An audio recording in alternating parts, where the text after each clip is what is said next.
If you're a maintenance supervisor for a commercial property, you've had to deal with everything from leaky faucets to flickering light bulbs. But nothing's worse than that ancient boiler that's lived in the building since the day it was built, 50 years ago. It's enough to make anyone lose their cool. That's where Grainger comes in.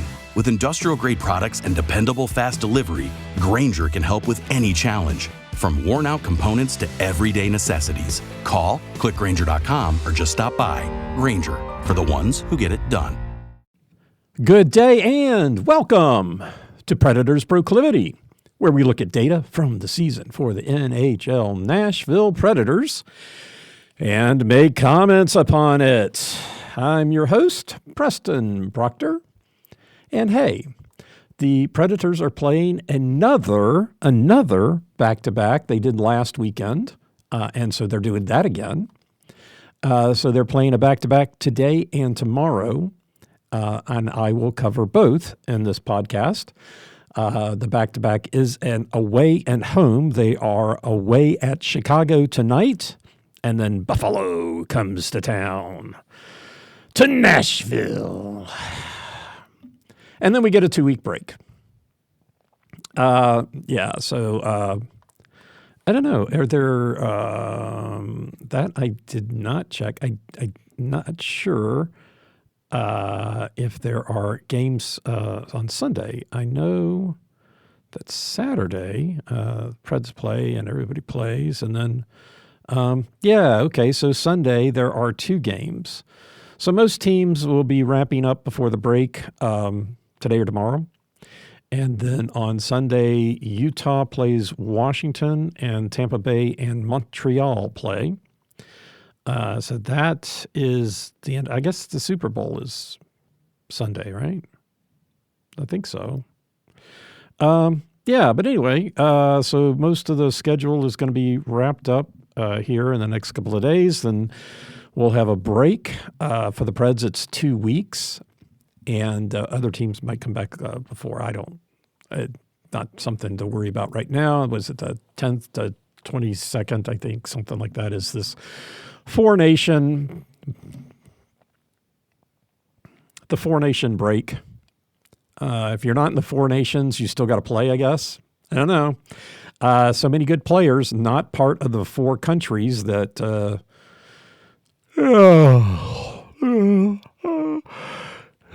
Excuse my enthusiasm. Could care less. It's a break. They're trying to figure something out. The 3-on-3 stuff was kind of interesting. I think that was fine. I guess with the 4 nations, maybe and playing actual real hockey, get more players involved, which for some players maybe they want to be involved, maybe they don't. It's the 2-week break is kind of nice to at this point in the season. It's the trading deadline is coming up March 7th, so that's in a month. So we've got this break for 2 weeks, and then the trade deadline. So it's kind of convenient to have this break. All the GMs can get together and they can decide where players are going, and the teams can have a pretty general idea of what they're going to be doing come end of March, April time frame. Some will be booking golf trips. There's a lot of golf in San Jose. Ha, ha, ha, ha, ha, ha, ha, ha. From being a Preds podcast, maybe making fun of San Jose is not doesn't really seem to be a good idea or really. I mean, San Jose is just a few games worse than Nashville. Actually, I'll get to this a little bit later, but they're the only team with a worse road record than Nashville. But as like I said, my wife and I lived in L.A. L.A. Kings fans, kind of still first and foremost in our hearts. Changing, the longer we're here, the more we'll pull for the Preds and less for the Kings. Doughty and Kopitar. Once I think once those players have kind of moved on, which should be in the next couple of years.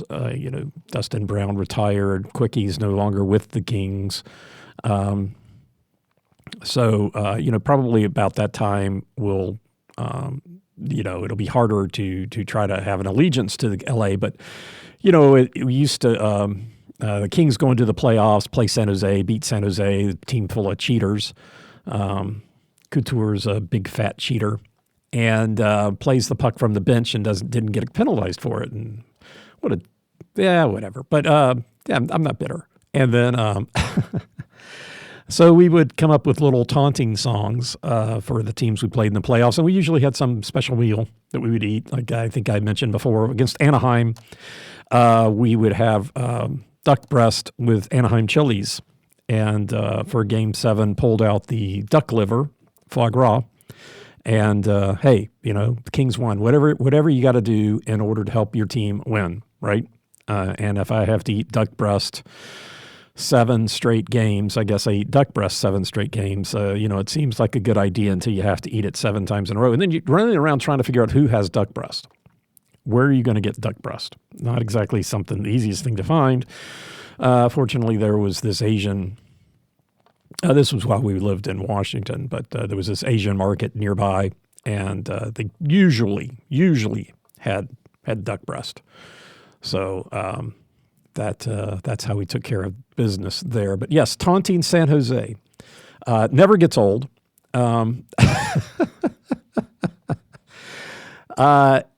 So, all right, let's get on with the We Hate San Jose and Vancouver podcast. No, wait a minute. This is the Nashville Predators Predator Proclivity. We got a couple of games coming up. The playoff or postseason watch, I change it. 52 games in, we got 30 games left, 43 points. Additional 50 needed for an estimated 93 to make a wild card game. So there's a 5-game wiggle, which is 1/6, which is 16%. There's not a lot of wiggle. This 5-game losing streak that they're on kind of took out, blew through their wiggle room. I think you can pretty much put that E by Nashville.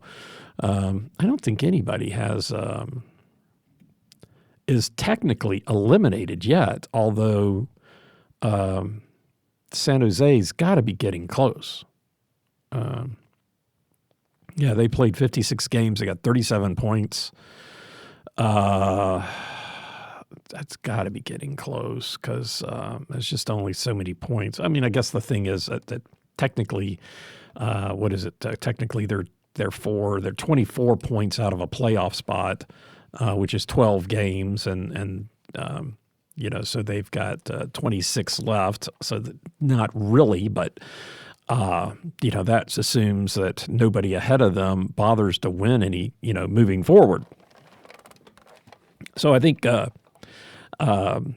Doing that math, they're so what would they be? They would be 56 points out of they played 56 games and they're 56 points out of a playoff spot. That's some pretty neat math there. So 56 points out of a playoff spot. They've got 26 games left.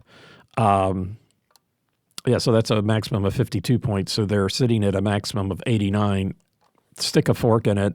San Jose, not going to make the playoffs.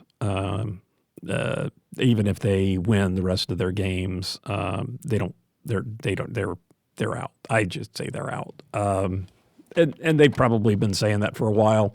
That's nothing new.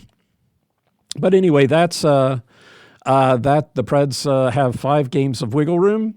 Since the 12th of December, which is this will be the last podcast I focus on this time period because they're 11-11-1 since that 8-game losing streak. And and these are the last 2 games before the break. The transaction watch for the Preds, nothing new from transactions. They did lose Hinostra.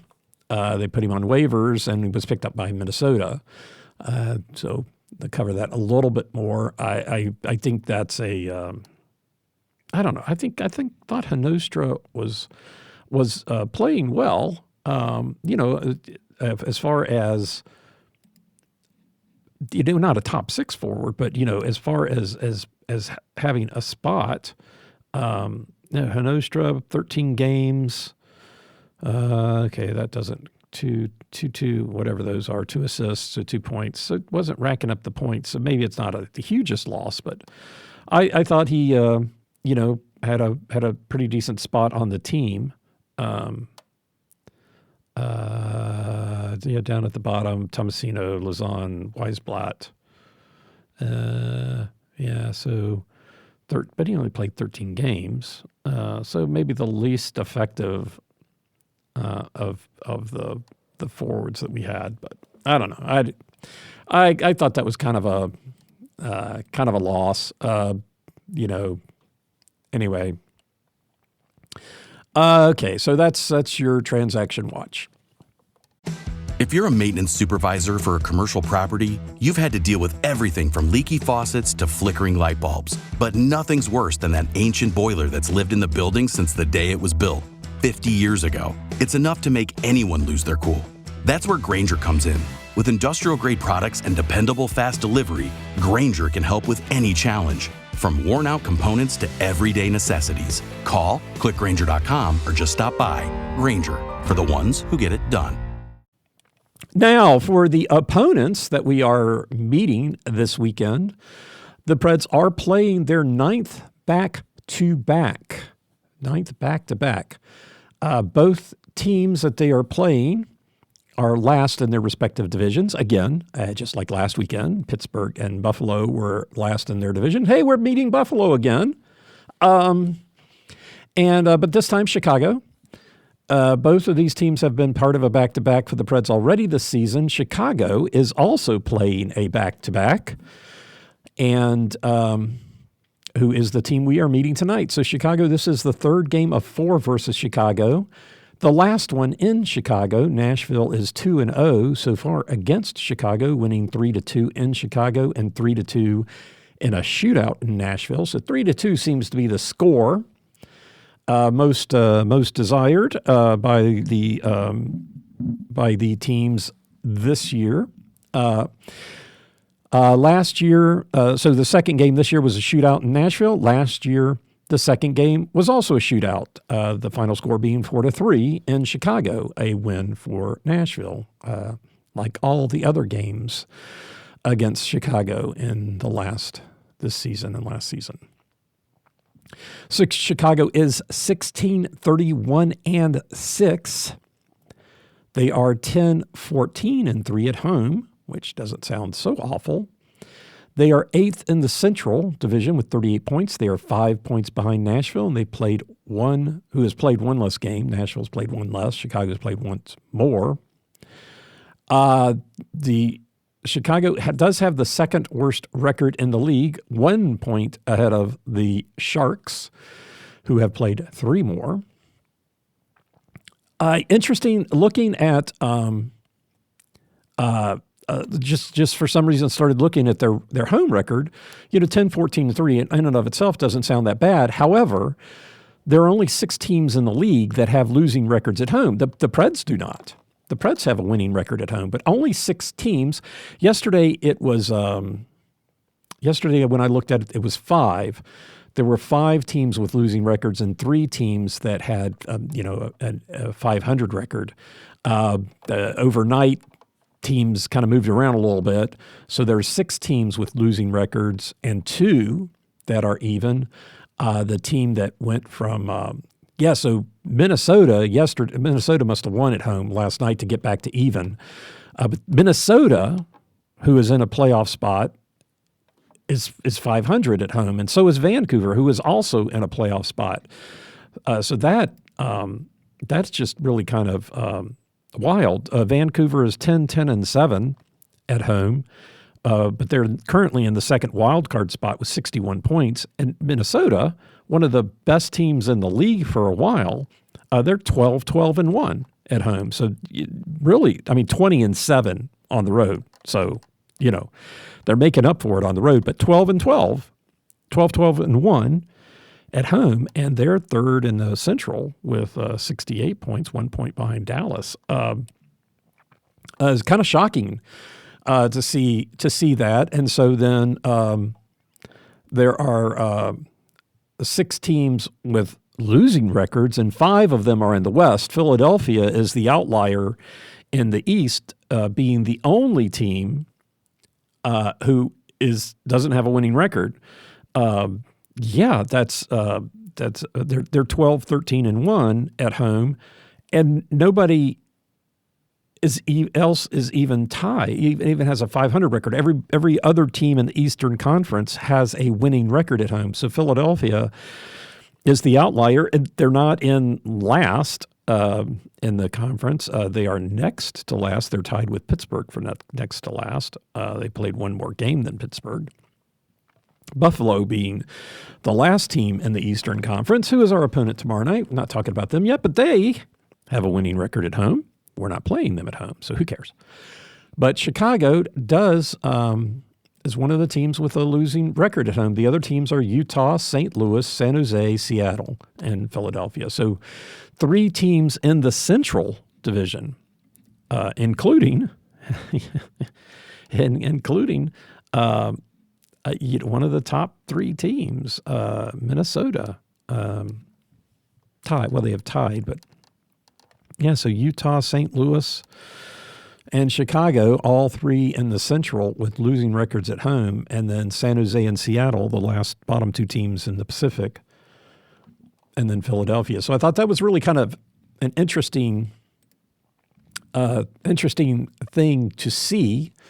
Kind of, I guess, as I was talking about the other day about if you have more goals for than against, you're in the playoffs. It's the top 12 teams in goals for are all in the playoffs, and they all have more. And there's only one team currently in the playoffs. Well, wait a minute. Did they? No. I don't have that in front of me, but there's only one team that's currently in the playoffs that has more goals against than goals for. So, yeah. Interesting how that works out. Yeah, but top 12 teams in goals for, all in the playoffs. Guess it makes sense. It's just still one of those things that kind of jumps out at you. Yeah. All right, so as far as Chicago goes, this is the second game of a 2-game homestand. They are 0-1 in this homestand, losing to Edmonton in overtime, 3-4. They are also in a back-to-back playing St. Louis tomorrow night. For them, this is their 8th back-to-back of the season. They did face Nashville. I'm having trouble getting my mic in the right spot. Sorry about that. A little scratching here and there. I keep raising it up. It keeps lowering back down. Stay up. There we go. We'll try this for now. Okay, so they are in the back playing St. Louis tomorrow night. Their 8th back-to-back. They faced Nashville in the front end of their 2nd back-to-back this season. And I think this is kind of rude. 6 of their back-to-backs have been home-away combinations, and one of them, at least one of them, they had to cross the border. So, the back-to-backs, some teams play more, some teams play less. Okay, well, let's see. Winnipeg and Edmonton didn't cross the border. Nashville, Dallas, L.A., Anaheim, Detroit, Dallas. Blue Jackets. Oh, here we go. Yeah, they played the Blue Jackets at home. Then they had to travel to Toronto. And then they had to play at Detroit. Well, and Edmonton. So that was the only one there where they had to cross the border. But 6 of them have been home and away. They played Nashville at home and then traveled to Dallas. They played Detroit at home, traveled to Dallas. Dallas got the win in both of those. They played the Blue Jackets at home and then traveled to Toronto. And then they played the Devils in New Jersey and then came home for the Islanders and then played Detroit, and then played Edmonton.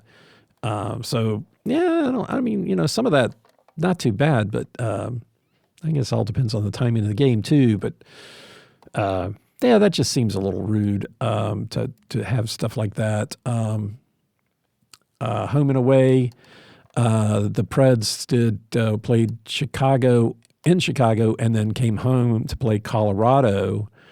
They played Tampa Bay at home and then traveled to Minnesota.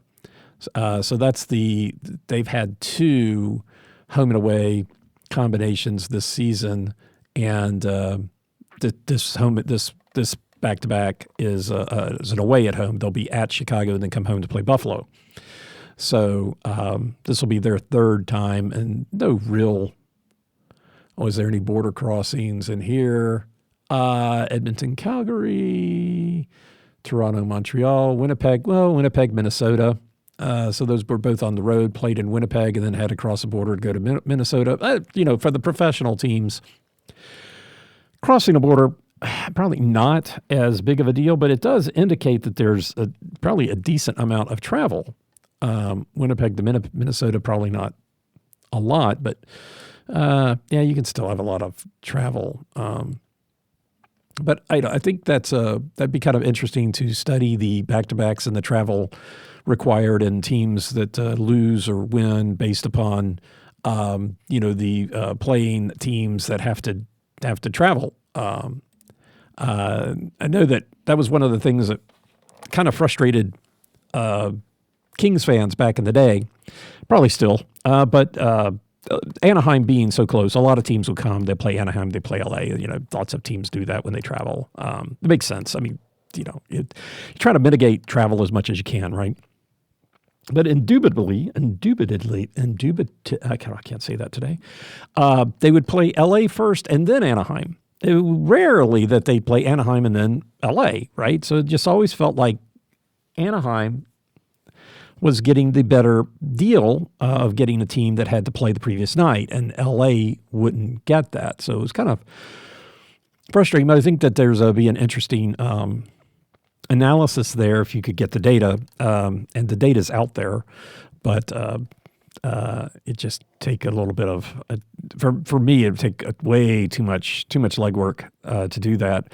Those of you that have been longtime listeners of the show know that back when I was a grad student at Georgia Tech, I was in the AI lab at Georgia Tech Research Institute, and my first project was working on a scheduling system for the American League of Baseball, of Major League Baseball, and I still have all my data from that, because I always thought I'd go back and do it, because interesting problem based upon the Mets one year apparently had like the worst travel schedule imaginable, and back when they were taking commercial flights, so you couldn't always go fly direct. Now I think most teams charter a plane, and so you can fly direct and have a little bit more comfortable seats and stuff like that. But back in the day, that they didn't do that. They were taking commercial flights, and so the Mets had like the worst travel schedule ever, and everybody thought that they had the best team, and had they not had to travel so much and had been on planes the whole time, that they would have been they would have won the World Series. They would have been they'd have been the champions of that year.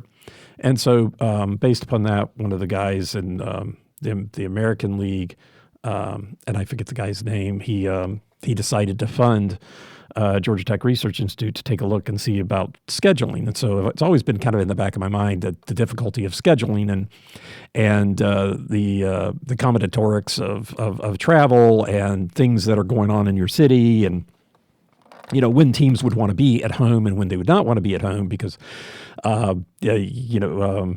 as the Preakness is in Baltimore. So, one of the things that are noted from the Orioles schedule was that they did not want to be at home during Preakness weekend. They wanted to travel. And some teams would prefer to travel early in the season because the weather was bad, where, in their hometown, which includes Texas, by the way. Another surprising thing to note. Weather in Texas in early baseball season can be bad.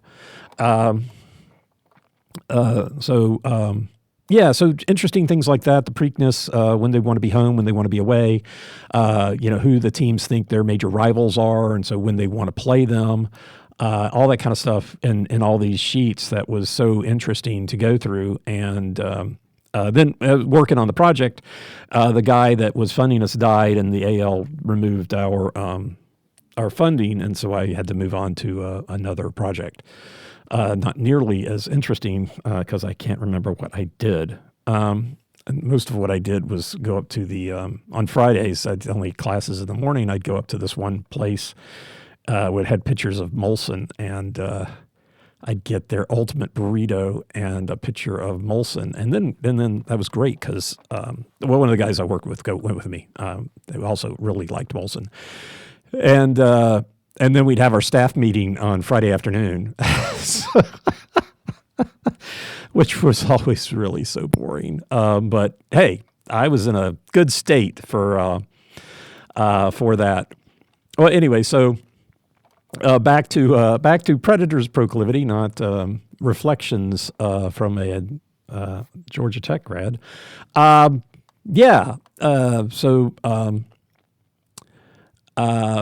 In their back-to-backs, Chicago, their 8th back-to-back of the season. So they are 4-8, 4-10. I mean, they don't have a good record anyway, so there's no surprising. I guess the surprise is that they win anything, right?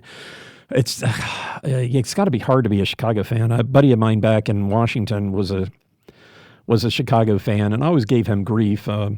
Back in the day, it was either the Kings or the Blackhawks winning the West and winning the Stanley Cup. We had about, I guess, the Kings won in 2012 and 2014, and I think it was Chicago. I think Chicago won like the year before. They may have won like the ones before after. So I mean, wow, it's got to be tough to be a Blackhawk fan right now. I'm not a Chicago fan, but I don't hate Chicago. So, I hate to see teams struggle like this, watching the Preds, and you just know it's gotta, I'm just a fan. I'm just the guy behind a mic here. I'm just watching them on TV, going to the games, and it's tough. It's tough for me, but oh my gosh, can you imagine being in the locker room? It's gotta be hard. And the Preds have had some decent success. As I looked back on Chicago's record, they have only had 2 winning streaks this season. One was 2 games long, and the other was 3. 2 games at the beginning of November and 3 mid-December. Otherwise, they're just winning 1 and losing a bunch. That's gotta be tough. Anyway, so they're 4-10 and they're back-to-back games, and they've only won 1 of the front in the back-to-back, and the winning 3. I mean, so I guess that's that would be the harder game, right? The front win was a 4-3 shootout win at L.A. And then, of course, they were at Anaheim the next night, but they beat Anaheim too. So they beat L.A. and they beat Anaheim in that particular case, and that was the only time they've won the front end of a back-to-back. Okay, so they are on a 3-game losing streak, and they're 2-8 in their last 10. And as much as I say I feel for the team and I feel for their fans, Pred's going to win tonight. I'm going to be pissed if they don't. I'm telling you, if I should have beaten Buffalo last week. I should have scored against Pittsburgh. I don't mind them losing one of those games, but man, they're on a 5-game losing streak. They lost to Anaheim. Anyway, so it's tough on us too. So I am not saying, oh gosh, let's let Chicago have a win. No, you get your win somewhere else, dude. You beat St. Louis tomorrow night. I'll pull for you against St. Louis tomorrow night. I like St. Louis. One of my favorite games that I've ever been to as a regular season. One of my favorite regular season games, and I forget who they played. It had to be Chicago. Boy, St. Louis fans are great. That was such a fun game. It was before I was a Kings fan. I was just traveled a lot for my job, go to hockey games. And so I was happened to be in St. Louis. They were playing, so I went to a game. Oh my gosh, it was so much fun. The fans were so great. Anyway, yeah, cheering and it was very memorable. Obviously, but no, Chicago, you can beat St. Louis tomorrow night. That can be your win. I don't care. But yeah, so they're currently on a 3-game losing streak. As for Buffalo, boy, have their tides kind of changed since the last time we saw them a week ago. They had won the game before us, but they've won 4 in a row now. All at home. As far as meeting Nashville, this is the second game of 2 versus Buffalo, and the only one in Nashville. Nashville were 0-1 against them this year. That 3-4 loss on January 31st. Buffalo is 22-26-5 overall, 9-14-2 away. 8th in the Atlantic with 49 points. They're 6 points behind Montreal, who's played 1 more. They have the 4th worst record in the NHL. They're 1 point behind Seattle, who has played 3 more, and 6 points ahead of Nashville. We were tied when we met a week ago. We were tied. Now we're 6 points behind them. We played 1 less. This is their only game on the road trip. Again, that game is tomorrow night. It will be their last game before the break. They have won their last 4 all at home, which did include beating Nashville. Before that, they had a 2-game losing streak, and so they are 6-4 in their last 10. And so going back to the winning records at home, since they won their last 4, that took them up and gave them a winning record at home. Or they would have been, was it Philadelphia? Philadelphia has a losing record now. They lost last night at home. They were tied yesterday. So, so that would have been, but now they are one of the many teams in the East who have a winning record at home. That 4-game winning streak did it for them. Notable personnel changes. This is going to take a while. Let's see. For Chicago, I guess they have 3 players that are out. No notable stats on any of them. Center Jason Dixon, defenseman Louis Crevier, and goaltender Laurent Brossolt. All out, not expected back for the game. No notable stats. Center number 15, center Craig Smith was reinstated from injured reserve. No notable stats. And I had to call this out because I love the minor league mascots, nicknames. So the Rockford Ice Hogs. 2 players got reassigned to Rockford. Defenseman, Artyom Levshinov. I'm sure that is not how he pronounces his name. And center Colton Dock. I could have gotten that one wrong too.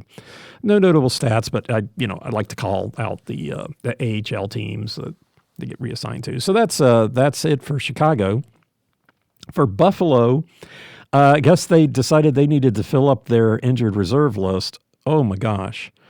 Now most of these are expected to be back tomorrow. Now whether they are or not, I guess we'll see. The one player, well, there's 2 players that would be to watch for to see if they are back, because their starting goaltender is day to day. He is expected back. He's 18-15-4. But number 1 goaltender Ukko-Pekka Luukkonen, double K. Mr. Double K. Ukko-Pekka Luukkonen as day-to-day. So he could be back. I don't, get to the goaltender stuff later, but I'm not expecting him to play tomorrow night. I guess it could go either way if he comes off injured reserve. The other player is Tage Thompson, center number 72's Tage Thompson, who is also day-to-day, expected back tomorrow night. He's first in goals, first in points, he's third in assists, he's first in shots. So it would be missed by Buffalo if he were out. And so those are really the two players, defenseman Samuelson, left wing Greenway, center Kozak, center Cozens, left wing Mailston. All of those are also out. Kozak, Cousins, and Mailstein are all expected to be back tomorrow. I guess we'll see. But that's a long list of people on injured reserve. They did call up number 32 goalie Felix Sandstrom, who from the Rochester Americans. He's 9-4-1 for the Americans, and he did play in the backup role the other night against the Blue Jackets. So their backup goaltender started, and then this guy was in relief. So that would be something to watch. Who they're going to play. I do not expect Sandstrom to play in any way, shape, or how. I don't expect that at all. The people to watch. Let's keep it tight. Number 59, left wing Tyler Bertuzzi. He's first in goals with 17. He's tied for last in plus minus with negative 27. You got to like that. And he's third on the team in shooting percentage at 19.1%, which is pretty, I think it was like the top 50 or 20% and up. So he's close. I mean, so the 17 goals on 89 shots. Third on the team. This team does not shoot a lot. That is what I noticed, because third on the team is 89. The top on the team is number 98 center Connor Bedard. He's first in assists with 31, makes him first in points with 46. He's third worst, plus minus with negative 23. Fourth in time on ice, so he's the leading forward on time on ice. And he's first in shots with 126. Now, granted, the Preds don't have people that have shot a lot more than that, but the leader being 126 that's really low. I mean, third on the team is 89. So they don't shoot the puck a lot. So those would be the two people to watch out for, number 59 Bertuzzi and 98 Bedard. We'll just keep it tight. I guess also trying to keep it tight for Buffalo. If Tage Thompson is back, number 72, center Tage Thompson, first in goal, third in assist, first in points, second in plus minus with 8. First in shots with 145, and third in shooting percentage at 17.9%, 26 goals on 145 shots. So Tage Thompson, number 72. Zucker, number 17, Zucker. Got to call him out. Second in goals at 18, so there's a big gap between first and second. He's second on the team in shooting percentage at 19.6, so he's close to that 20% mark, 18 goals on 92 shots. And he also leads the team in penalty minutes with 53. Did not pick up a penalty against Nashville, I don't think. To keeping things tight, I'd say those are the two people to watch: Zucker and Thompson, 17 and 72. If Thompson is not back, then maybe throw in, I guess number 77. We'll keep the sevens going with right wing JJ Peterka, second in assists with 26, second in points with 41. So it's 17. So 77, 72, 17. And then 71, Ryan McLeod. But is call out second plus minus and first in shooting percentage, 22%, 22.6%, 12 goals on 53 shots. So not a lot going on there, but dangerous when he shoots, which they don't do a lot. So yeah, I guess here again, if there's a 7 in the number, pay attention. That's an easy way to do it. For your Nashville Predators, the Predators are 18-27-7. Tonight they're on the road, and they are 6-17-4 on the road. At home, they are 12-10-3. So tomorrow night at home, and as I said, only San Jose has a worse road record. And Chicago, Nashville, and San Jose all have 6 wins and 17 losses. The difference is overtime losses. San Jose has 5, Chicago has 3, and Nashville has 4. So, I guess those do add points. So take it for what it's worth. I guess you could say San Jose has a better record because the 5 overtime losses would be 5 points. So they would have 17 points on the road to the Preds 16 and Chicago's 15. So yeah, either way, there's only one team with a worse road record than the Preds. Pick the way you want to look at it. These are also the teams that are at the bottom of the league. So, interesting correlation there too. So not, maybe not surprising. We're looking at road records. Who is the first team in the bottom to have? Okay, St. Louis, 13-12-3 is the first team to have a winning record from the bottom up in the league. And that's 1, 2, 3, 4, 5, 6, 7, 8, 9. They're 9th worst. And then above them is Utah, also has a winning record. And then we go back to, then we get a losing record with Montreal, then tied, and then, it's still a lot of losing records on the road. Boston, Columbus, not till we get to Vancouver. And then we still see a losing record with Ottawa, and then L.A. L.A. has a losing record on the road, 12-14-5. Oh, but they're 16-3-1 at home. Woof. Okay. Anyway, so that's the Preds. Not good on the road, which they are tonight against Chicago, who's just not good. The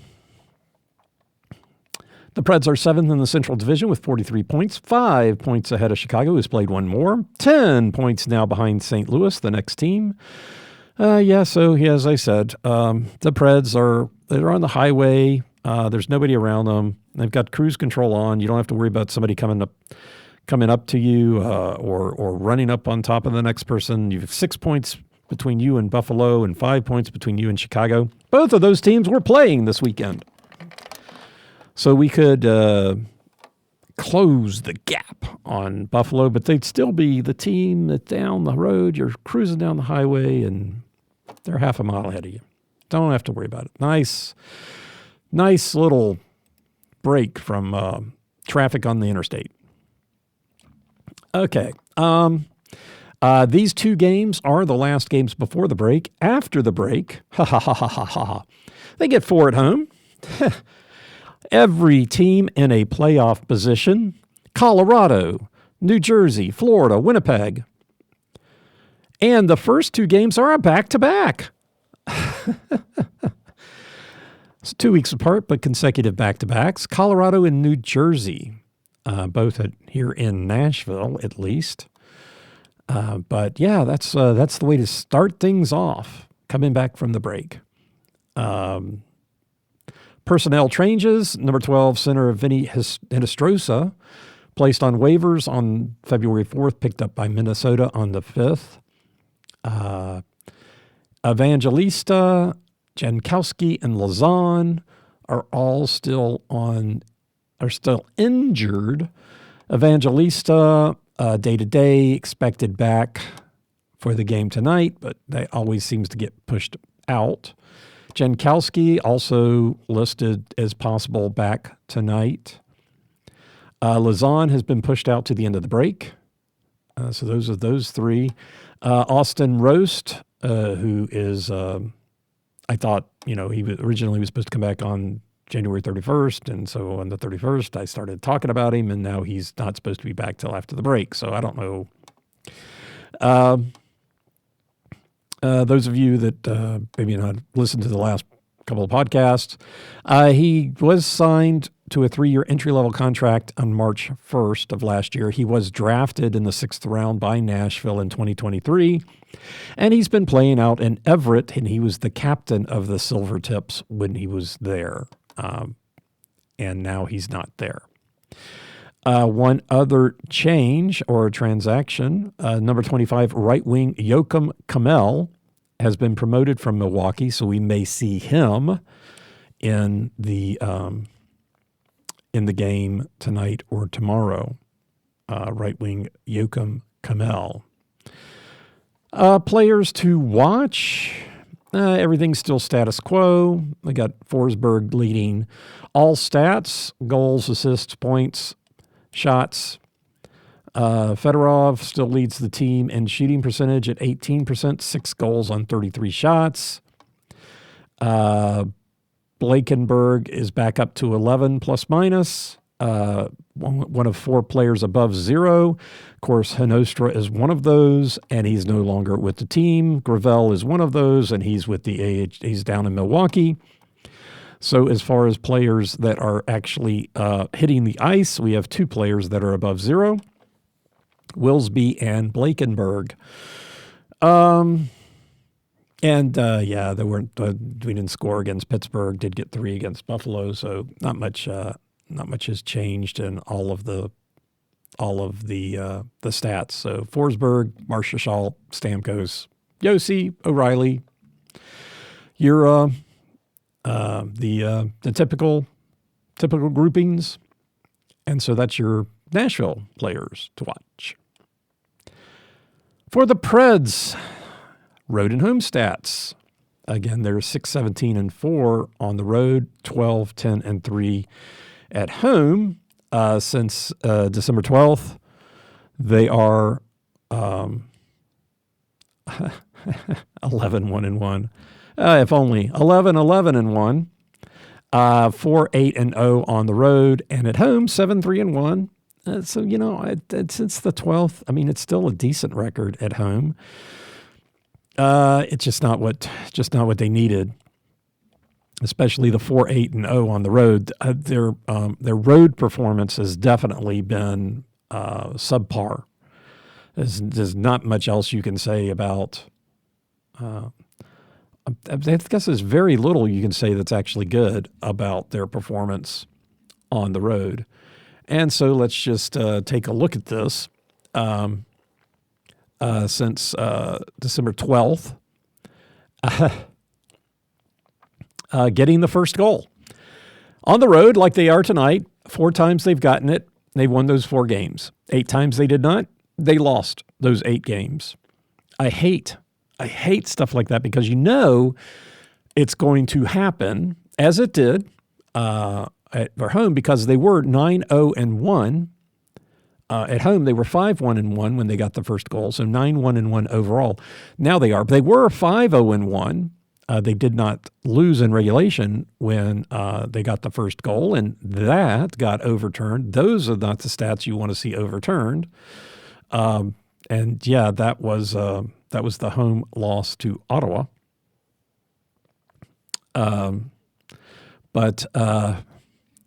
It's just stats like that are so scary. I wouldn't mind seeing something on the away that looked different. If we go back to the beginning of time. Boy, that looks even more depressing. Since this season, so starting the 52 games in, When the Preds are on the road and they do not get the first goal, they are 1-14-2. So they have won one game on the road this season when they did not get the first goal. Now they got the first goal 8 times. They're 5-3-2. So it's not. Yeah. Boy, that is just freaking ugly. Yeah. So I don't like that kind of stuff. At home, which they are tomorrow night, when they get it 8-4-3 in the season, 4-6 when they don't go. So it's not so scary either way. But on the road, it's really scary if they do not get the first goal, and that's from the beginning of time. And like I said, 0-8 in this last 22, 23 game stretch. Last year, it was not. It was really kind of interesting last year. One of the reasons why I started doing this podcast was the announcers kept saying, "Oh, the first goal is so important," and I'm like, "Well, that can't possibly be true." And so I was wrong. And overall, last year when they got the first goal, they were 35-10-3, so like a 3.5 advantage. To winning in regulation as to losing in regulation. And when they didn't get it, 12-20-2. So not too bad. It was very scary when they didn't, but definitely waited. And then on the road, boy, were they a good road team. 19-5-1 on the road when they got the first goal, and when they did not, 5-9-2. So, I mean, that's 16 times they didn't get it, and they had 19 wins when they did. So definitely getting the first goal a lot last year on the road and it paying off. This year they have not been getting the first goal on the road, and it has not paid off not getting it. So boy, that's just so stark this year. As for winning by period, the second period is golden, still is. 43% of the time, the winning goal is being scored in the second period, and that's in this last stretch. As far as the home away, in this particular last stretch, 40% of the time, the home team has been getting the winning goal in the second period, and 50% of the time, the road team has been getting the goal in the second period. So very strong towards the second period. For the Preds, 58% of the time, the winning goal on the road, 58% of the time, the winning goal is being scored in the second period, and that's during this particular time period. At home, I guess now it's 36% in the third. So we had a little bit of a switch with the winning goal being in the third period overall. Overall this season, it's at home has moved to being the third period, 32% in the third period. Overall, still 37% in the second. So, and then when the Preds win, equally distributed between the second and third, when the Preds lose, 38% in the second period. So the winning goal being scored in the second period still looks like the trend this season. Although it's starting to move away, not sure.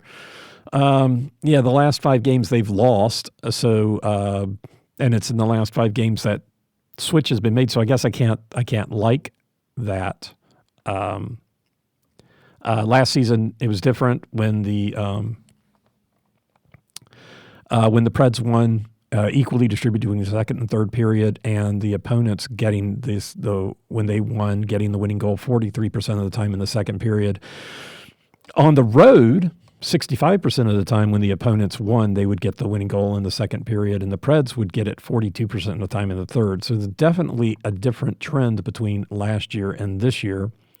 And then also last year, 50% of the time, the home team, when the home team won, they would get the winning goal in the second period, and 43% of the time, with the opponents, the road team would get the winning goal in the third period when they won. So yeah, little bit of a difference there. As far as goal scoring goes, in this latest time period since the game on the 12th of December, the Preds are now even in the first period, 22 goals each, losing the second period 24-28, and losing the third 24-26.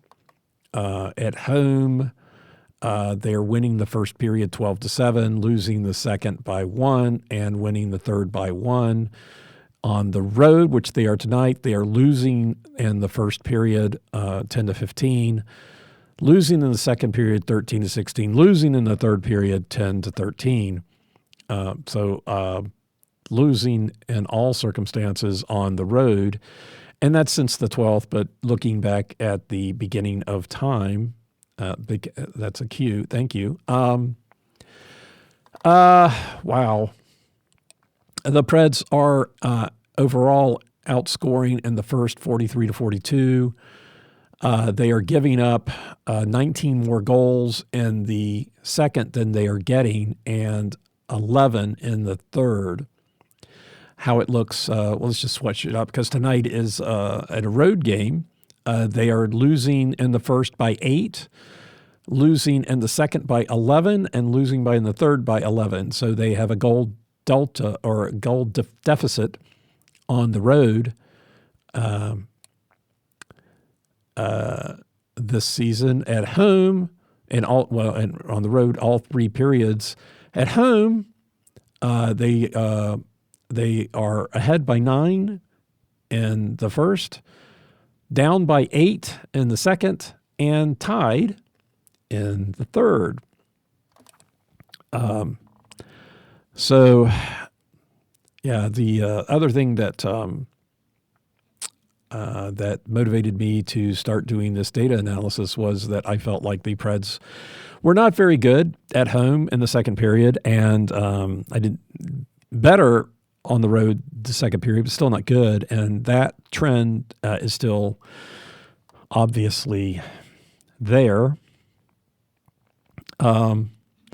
Last year, they were even in the second period overall, 86 goals in the second period, both for and against.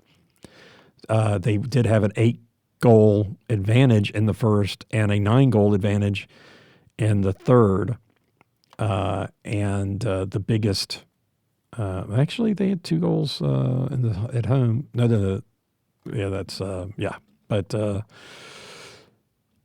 So definitely, they had that long streak. They had that 18-game streak last season, 18-game point streak, where they were 16-0-2, and that kind of helped.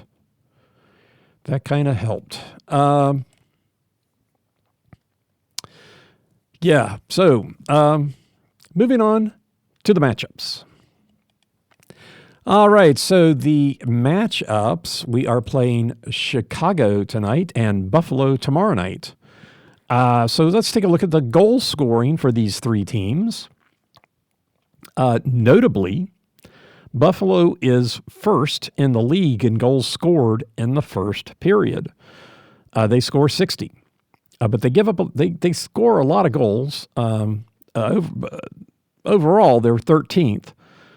It's interesting how in the league scoring moves up through the game. I guess not surprising, but but Buffalo scores 165 goals for, which is 13th in the league, so kind of about middle of the pack. And they give up 178, which is one of the top 7th, but nothing to Chicago, who's 5th in the league and giving up goals at 182. Nashville is 10th with 169. So Nashville a little stingier overall. Buffalo, 26th scoring against in the first period. So they are one of the best teams about not being scored against in the first. So they have a 21 goal differential in the first period. So they're top the league in scoring and near the bottom in being scored against. So that's pretty good, but they can't keep that up. They are one of the worst teams in the third period, scoring for. All three teams are. Preds are worst at 32nd. Chicago is 30th. Buffalo 27th. Those are 46, 47, and 50 for those of you keeping score out there. And the Preds, though, the third period, they're actually 19th in the league, goals against, 22nd in the first. So they are some of the stingier team. They're one of the stingiest teams in the league in the first and third period, giving up 42 and 58. Notice 58 goals in the third period, still 19th, right? 42 is 22nd. So, yeah, definitely, the third period, wild for scoring.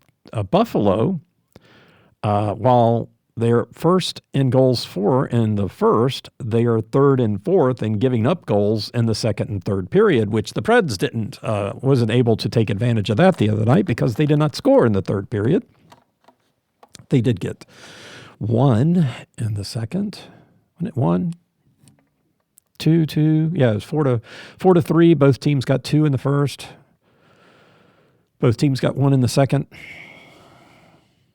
I mean, that was good for the Preds, right? Because they were one of the teams that give up most goals in the second. I guess so was Buffalo, and only gave up 1. So they're 8th at 62. So just for comparison between the second period and the third period, Buffalo is third in giving up goals at 66, third, but they're fourth in the third period with a higher number of 69. So 69 is fourth in the league in the third period, and 66 is third in the league in the second period. Chicago also fifth worst in the third period, 68 goals. The Preds are 19th with 58, so the 10-goal differential between Nashville and Chicago is 16 teams. So it's not a big goal differential, but, as far as the league goes, that's the Preds are one of the stingier teams in the first and third. It's just that second period that they seem to lose their minds. The Preds, as far as scoring goals, are one of the worst. They're 31st in the league. But, hey, Chicago's 30th. Buffalo's 13th. So across the board, the Preds are the worst in the league in the third period with 46. So 46 goals in the third period. They're the bottom of the league in the third period, and it's their highest goal scoring per period.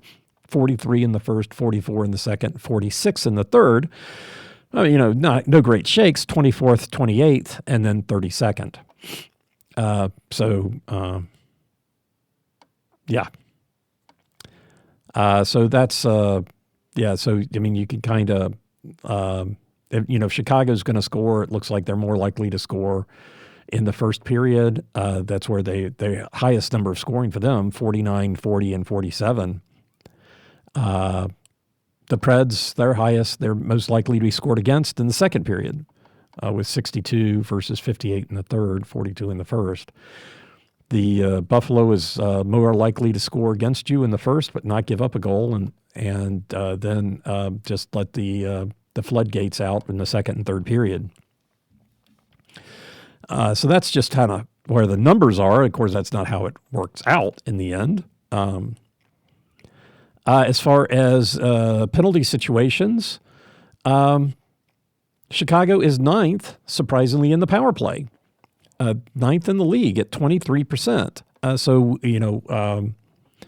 We met a couple of teams in the last few losses who had, especially Pittsburgh, who had some of the better power plays at like 24, 25, 26%.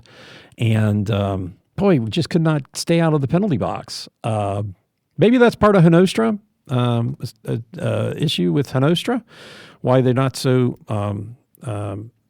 bad at seeing him leave. Just taking a quick look here. I mean, I think he committed a couple of penalties against, I think 6 penalty minutes.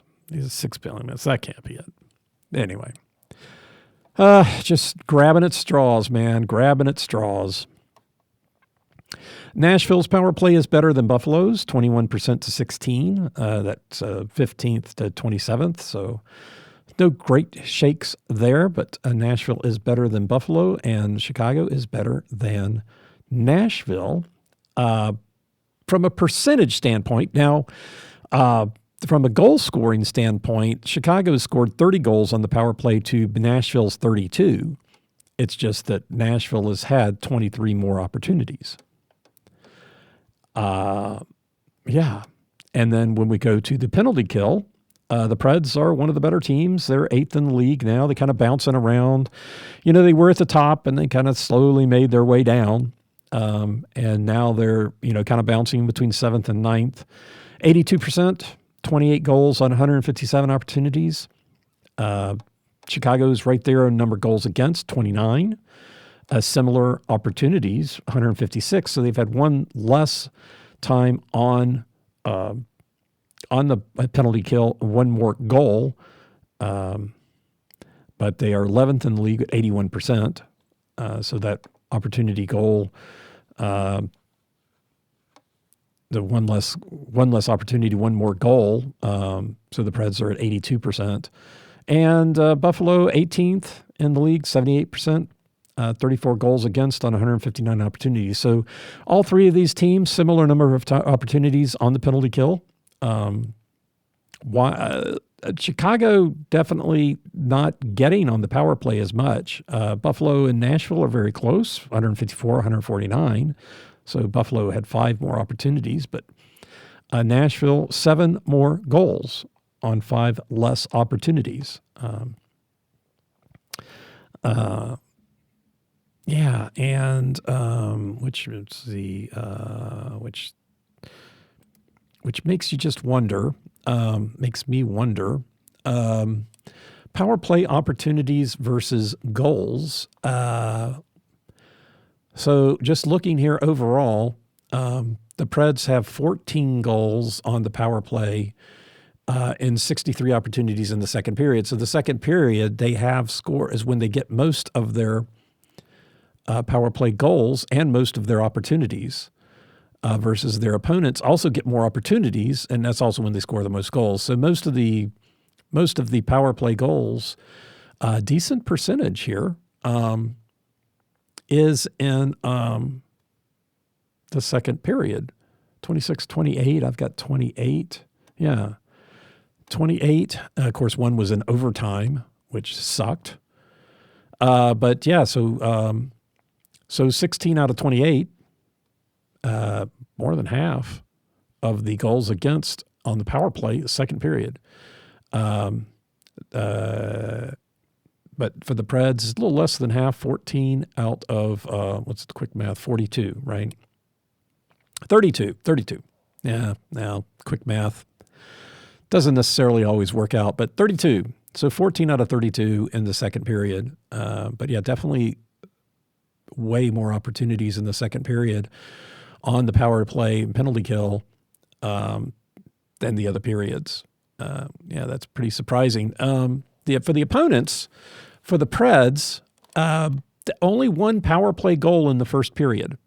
One in overtime. Okay, no big deal there. They only gone overtime and had a power play or penalty kill once. So they're batting 100% on giving up a goal in overtime.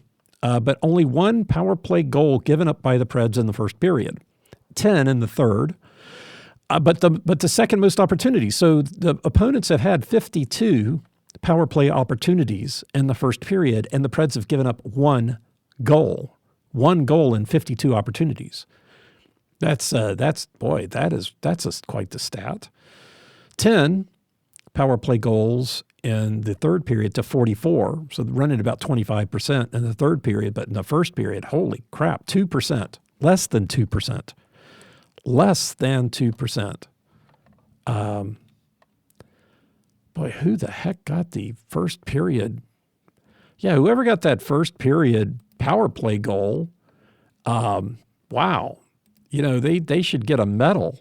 Let's see if I can get my spreadsheet to work here quick enough. And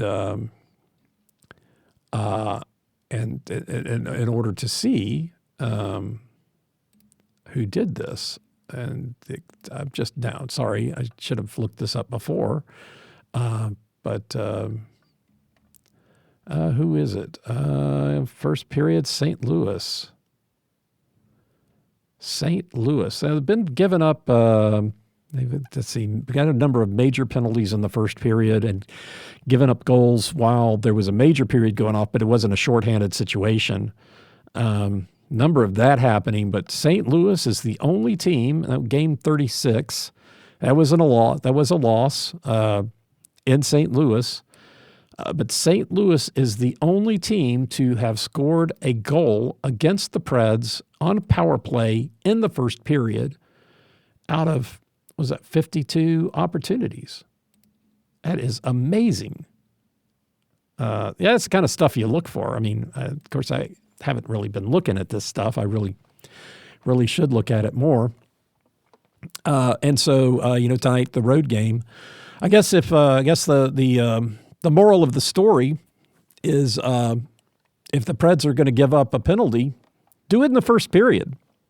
Boy, that's less than 2%. 52 opportunities for the opponents in the first period. Now, not all of them were full. Not all of those penalties were full, but let's see. Do I have that? Do I have partial power play opportunities? I know I measure partials somewhere, but apparently not. It must be in the combinatorics section. The game by game statistics. Then I've got the number of full and partials, obviously I've got an equation that's off because I've got -1 partials, which is not really it. But then that St. Louis game, what game was that? The 36. They had three total opportunities, one full. That should be 2 partials, right? Oh no, that's for the Preds. Right. So they had 1 full and 2 partial opportunities. It's got to be how that works. And then St. Louis had the power play goal in the first period. Excuse me. Was that number 32, right? Let's just take a quick look. Scroll down here. 32. It was not 32. Shoot. There we go. 36. Wow. There were a lot of penalties in that game. A lot of stuff going on. Full penalties, expired penalties, overlapping penalties, 3 coincidental penalties. It kind of frustrated me the other night against Ottawa. We were at that game. I know the NHL. I think this is new this year. They decided to try to minimize. Reduce the amount of penalties, right? By kind of canceling penalties out, so there's not as many 4-on-4 situations, right? And so, they called that double major against Leroux, and the cross check against the other player, the other team, and Ottawa. And I went back, and I'm sitting there in the state. Okay, let's start with the in-stadium experience. They, I guess this was with a goal? Yeah, this was with the goal that that was a non-goal. They showed that replay once. There was the continuation, was it scored on continuation review by the officials? They did not show the replay during that time. And then there was the coach's challenge. And they did not show the replay during that time. It wasn't until the game they were skating back out, dropping the puck, that they showed a replay on the monitor. I'm sitting there going, can we at least see a replay? Nope, no replay. No replay until you weren't paying attention. And then there was that penalty against Leroux, the double minor. So getting back to my original topic, and they show, maybe they showed a replay, but you didn't see anything, right? So I came home and I brought up that replay on because we had game taped and recorded. I guess it's showing my age, but they called a penalty on either player. I mean, there should not have been a penalty call. That set of refs.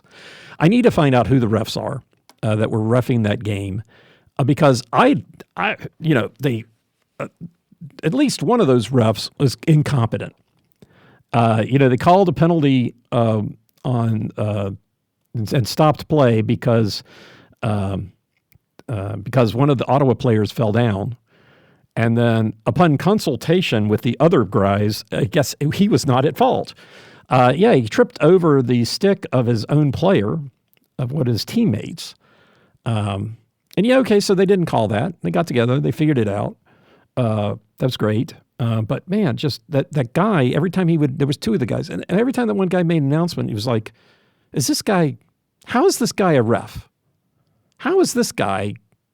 He looks like he doesn't know what the heck he's talking about. And how did they call? How is that a cross-check? I mean, I've seen a lot worse happen in front of the crease after the puck is stopped, after the whistle. People push and shove and take little jabs. That was a little jab by the Ottawa player. Now, Leroux didn't even rock on his skates. I mean, that's how insignificant that was. That got called a cross-check. You get people plastering their face into the boards, and the refs are not looking, and more egregious stuff not getting called, and they call a cross-check on that. When Leroux kind of shoved his glove in the guy's face, I've seen worse.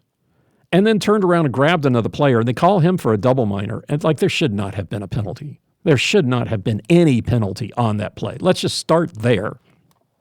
And then we'll move on to how this shook out, right? So in the past, what you would get a minor and a double minor, what you would have seen is that the teams would have played 4-on-4 for 2 minutes, and then the one penalty would expire, and then they would have a 5-on-4.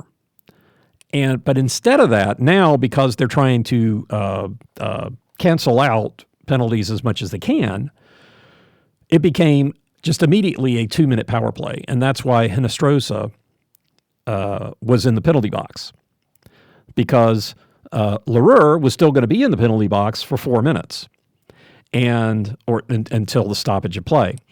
And then the Ottawa player was going to be in the penalty box for 2 minutes until stoppage of play. And they were 5-on-4 with Hinostroza in serving the minor for Leroux, or the penalty part of the minor, not really serving anything, just staying off the ice, because Leroux was still in there for 4 minutes plus. And so then, there was the 5-on-4, and then Hinostroza came out at the end of that penalty, and then their next stoppage of play after the 2 minutes had gone by, the Ottawa player came out, and then the next stoppage of play after the 4 minutes for Leroux, he was able to come out.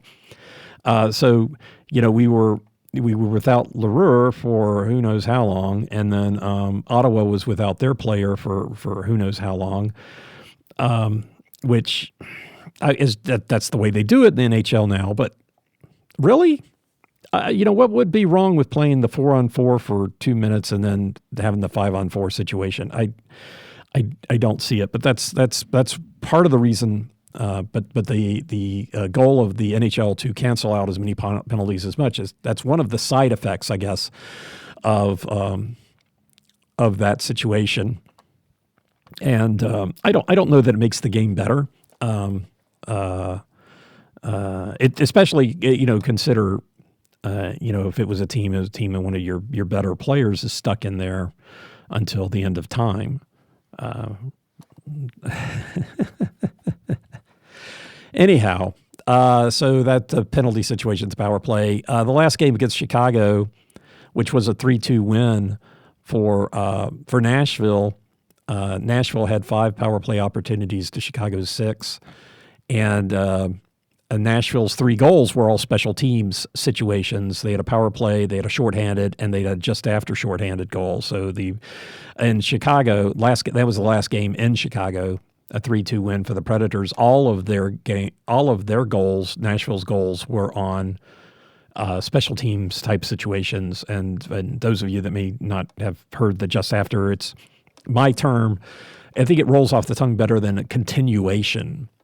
But if you're shorthanded or on a power play, and up to a minute after that penalty is over, if you score, for me it's considered a just after because you generated enough. When a minute might be too long, 30 seconds might be better, but for me it's just the math is easier since I'm just staring at this. Need to write a program to do this. Maybe I'll do that in the off season, develop a database where I can just put this stuff in here and then have my do my analysis in software. But that seems like more work than I want to get into. Especially since I'm just doing this on my free time. But hey, I haven't done a lot of programming lately. Anyway, we'll think about it.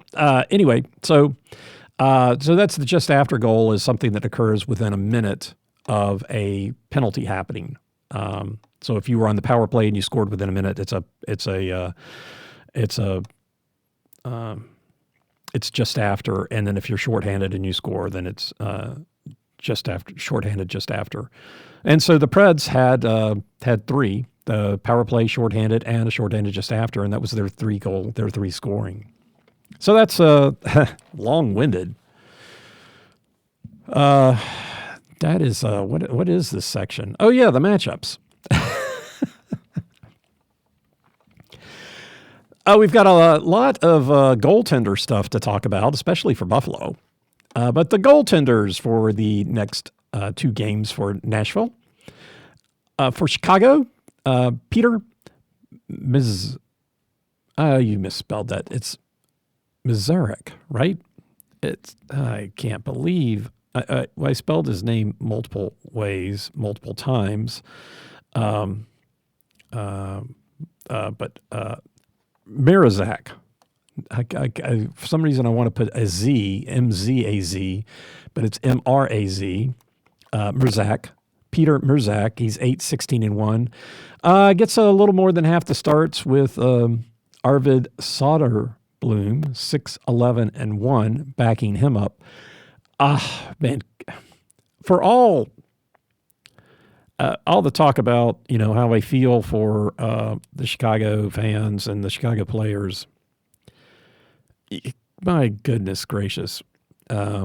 Well, I guess their starting goaltender, Brassot, has been out. But, man, how much that would suck to be a goaltender on a team that just can't seem to win. I mean, 8-16-1, 6-11-1. So, so Mirzak and Soderblom are the goaltenders in net for Chicago right now. They're both getting 1 or 2 games in a row. Last year, Soderblom was in goal for Chicago against Nashville in all 4 goals. This season, Mirzak was in goal. Earlier this year, and that would have been the first game.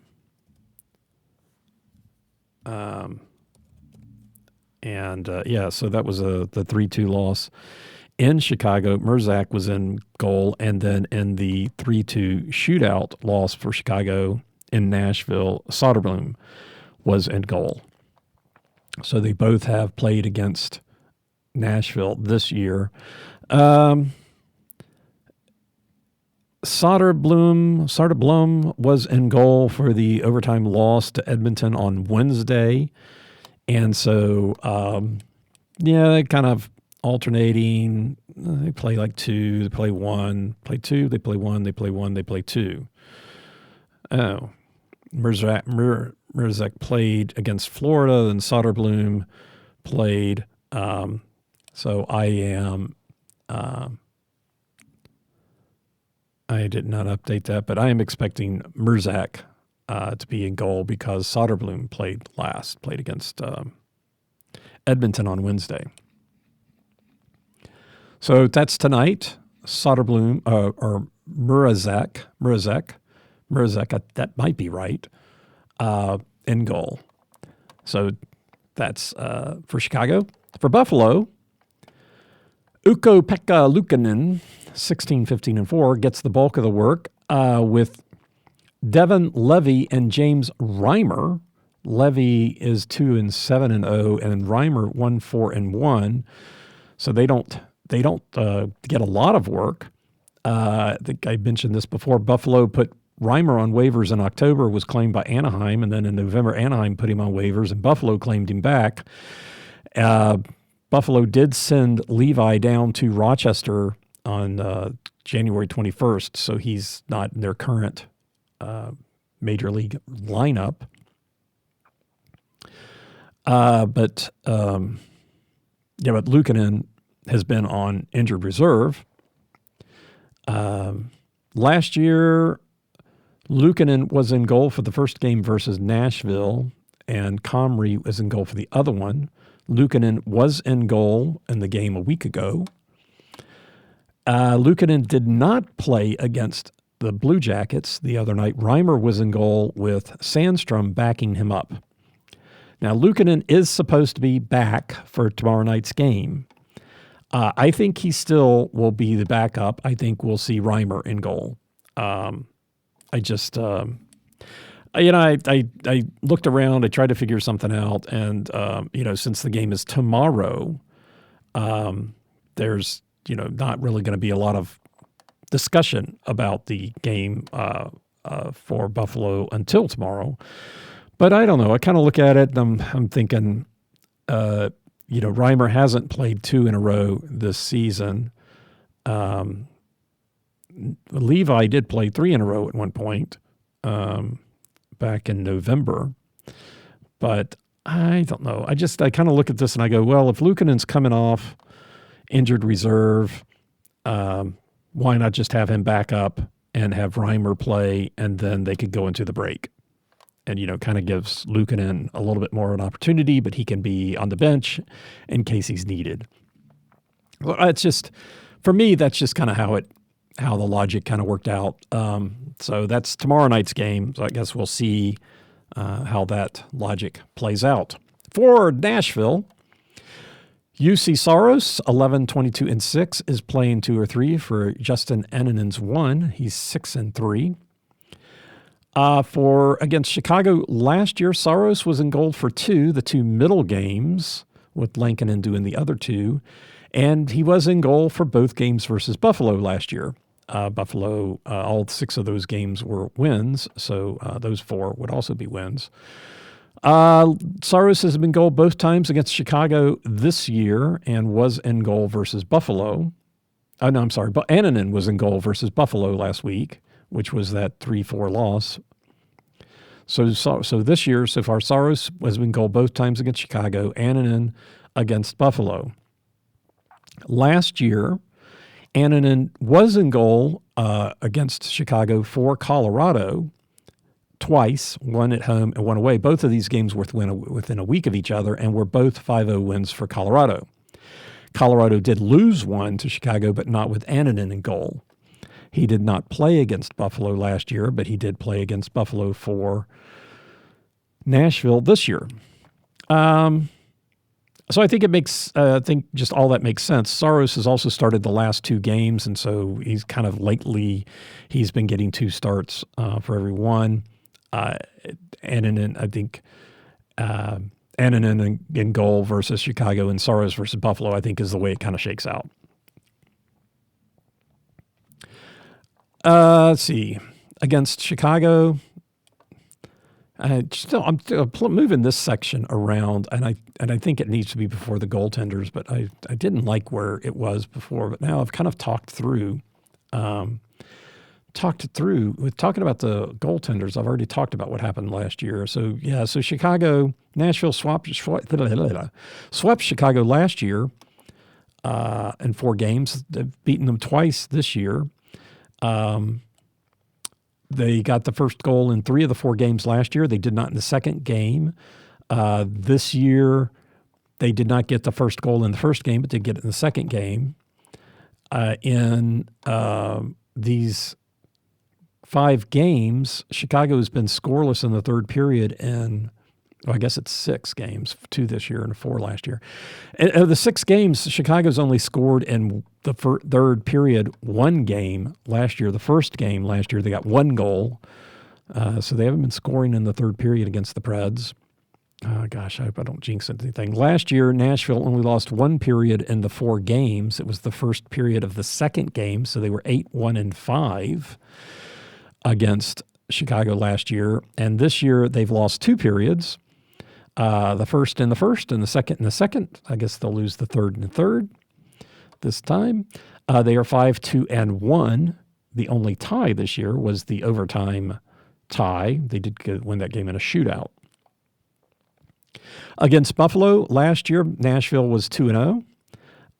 In Buffalo, they won 2-1, and in Nashville, 4-2. So far, they are 0-1 against Buffalo this year, losing 3-4. Got the first goal in both last year. They did not this year, so that is a interesting stat. The first goal winner wins the game, and those against Buffalo, very small data set, 3. Last year, the Preds did score 2 goals in 3 periods, to Buffalo scoring 1 goal in 3 periods. The first game they were in different periods. It was a 2-1 result. The second game, both scoring was in the same period, the first and third. So in the first and third period, Nashville scored 2 goals and Buffalo scored 1. So to 2-1.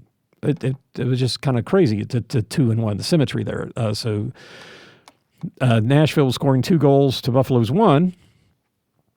In the second game, it was in the same period, 2 of the periods, and in the first goal, it was still 2-1, but different periods. Against Buffalo last year, they were 3-1-2 period records for Nashville. This year, the Preds did not win any period, tied to lost 1. Both teams scored 2 goals in the first and 1 goal in the second. So that 2-1.